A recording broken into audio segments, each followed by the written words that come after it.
Bonjour à tous, on va finir notre série de petits rappels sur les fonctions de référence. Je vous rappelle juste, on a vu la fonction carré, fonction inverse, fonction cube, et là c'est la fonction racine carrée. Alors, je vais faire donc ce petit résumé sous forme de points. Donc la fonction racine carrée, c'est la fonction qui a x associe racine de x. D'accord? Donc, le x, il doit être comment? Il doit être dans R+. Et tout résultat donné est bien évidemment dans R+. Voilà. Puisque la racine carrée, on ne peut pas calculer la racine d'un nombre négatif. C'est tout simplement. Donc voilà quelques exemples. Si je calcule f de 0, c'est racine de 0, c'est 0. f de 1, c'est racine de 1, ça fait 1. f de 2, c'est racine de 2, ça reste comme ça. Hein, si on vous demande l'image de 2, c'est racine de 2. Si dans un calcul, on vous demande une valeur approchée, à ce moment-là, vous pouvez le faire. Bon, f2 par exemple, 4, c'est racine de 4, et là, c'est 2. Vous savez, il y a tous les puissances de 2. f de 4, f de 16 par exemple, c'est racine de 16, puisque c'est 4 au carré, ça fait 4. f de, par exemple, 25, c'est 5 au carré, c'est racine de 25, c'est 5, etc., etc. Alors, deuxième point. Donc, quand je représente cette fonction, j'ai une courbe de cette forme-là. Voilà. Donc, en 0, ça fait 0. En 1, ça fait 1. En 2, ça fait racine de 2 à peu près. Donc, j'ai une fonction qui est de cette forme-là.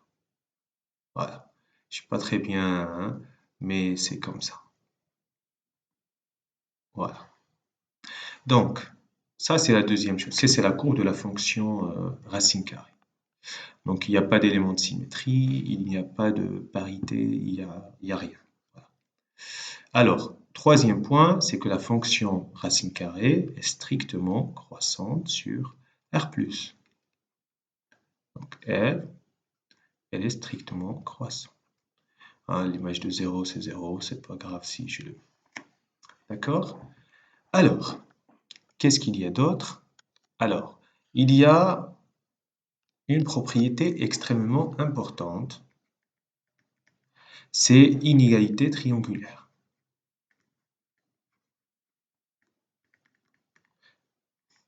Triangulaire.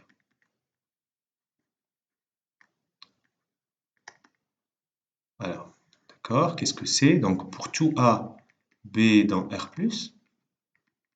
vous avez racine de A plus B est plus petit que racine de A plus racine de B.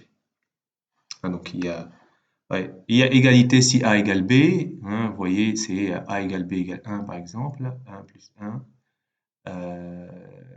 Non, si A égale B égale 0.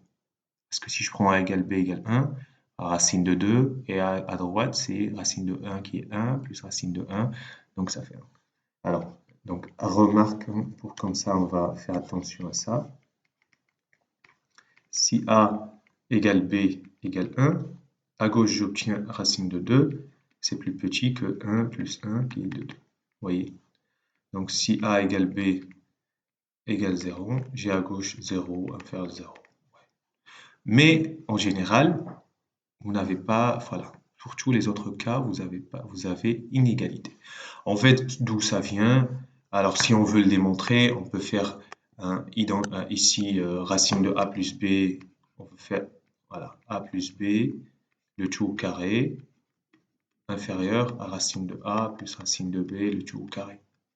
Donc, à gauche, la racine et le carré reste A plus B, et à droite, identité remarquable. Donc, A plus B plus 2 racine de A fois racine de B. Et donc, vous voyez bien que ça, c'est bien plus petit que ça, plus un terme positif. Voilà. Si je veux continuer, je peux arriver à 2 racine de A fois racine de B supérieur à 0. Ça veut dire que, puisque les deux nombres que j'ai pris deux nombres dans R+, donc c'est vrai ce que je démontre. Voilà. Et sinon, vous pouvez aussi, puisque inégalité triangulaire, hein, vous pouvez essayer de voir dans un triangle, voilà, les côtés, si je prends racine de A, racine de B, racine de A plus B, etc., etc. Voilà, bon courage.